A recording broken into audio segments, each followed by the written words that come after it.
이슈 포커스 시간입니다. 연제구 청소용역업체에 대한 비위 의혹이 불거졌습니다. 유령 직원에게 노무비를 지급하는 등 보조금을 횡령했다는 건데요. 의혹을 제기한 연제구의회 정홍숙 부의장과 자세히 얘기해 보겠습니다. 안녕하십니까? 네, 안녕하십니까? 네, 유령 직원에게 급여를 지급했다는 게 핵심인데요. 이걸 어떻게 파악해 내셨나요? 네, 사실은 지난 9월에 청소업체의 그 노무비 지급 명세서 등의 자료를 제출받아서 분석을 했습니다.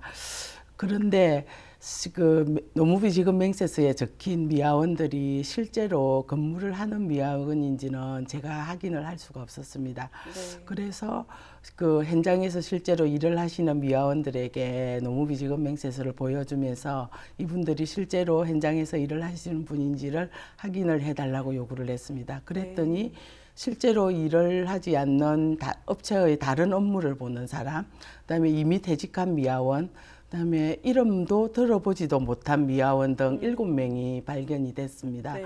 그래서 사실 그 현장에서 근무하는 미화원들이 확인을 해주지 않았다면 이번에 의혹이 불거진 횡령 의혹에 대해서는 밝혀내기가 쉽지 않았을 것 같습니다.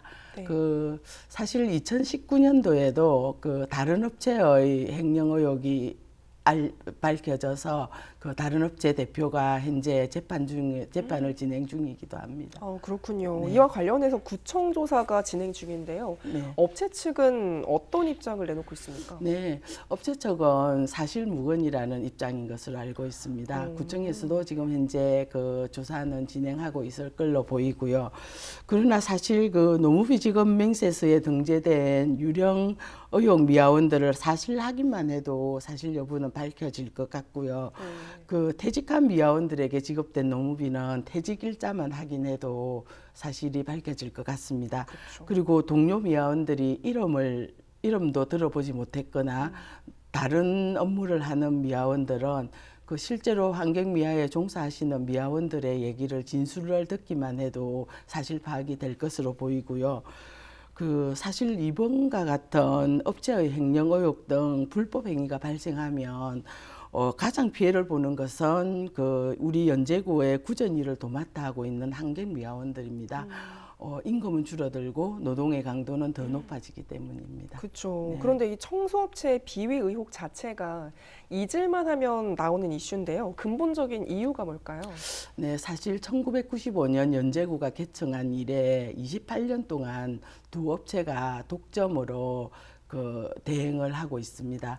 그래서 사실상 그 장기 독점 위탁의 문제점이 드러나고 있다고 저는 생각을 합니다. 지명에 의한 수의 계약을 간행적으로 하고 있던 것을 그 공개 경쟁 입찰로 바꾸기도 했는데요. 그 사실 순수구비로 연간 100억 원이 넘는 예산이 투입되는 사업이고 네. 주민들의 실생활에 큰 영향을 미치는 사업이기 때문에 그 굉장히 중요한 문제인 것 같습니다. 그런데 2019년도에 제가 이 생활 폐기물 수집 운반 업체에 대한 여러 가지 문제를 제기하기 전까지는 한 번도 이 문제에 대해서 들여다본 적이 없는 것 같습니다. 2019년도에도 그 후에 많이 개선이 되었다고 하는데 네. 이번처럼 또다시 횡령 의혹이 불거져서 네. 사실 굉장히 놀라움을 금치 못하고 있습니다. 그렇죠. 네. 제도 개선이 참 필요해 보이는데요. 이걸 어떻게 해야 할까요?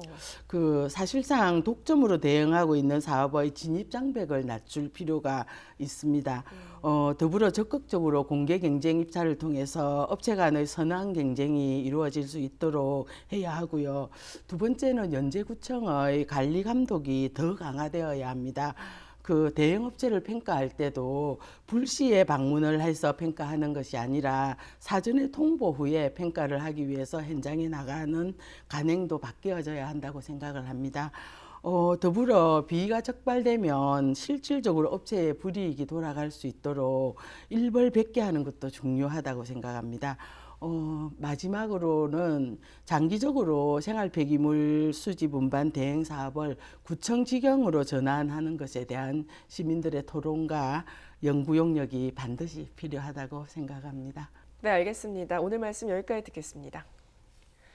네, 오늘 연제구의회 정홍숙 부의장과 이야기 나눠봤습니다.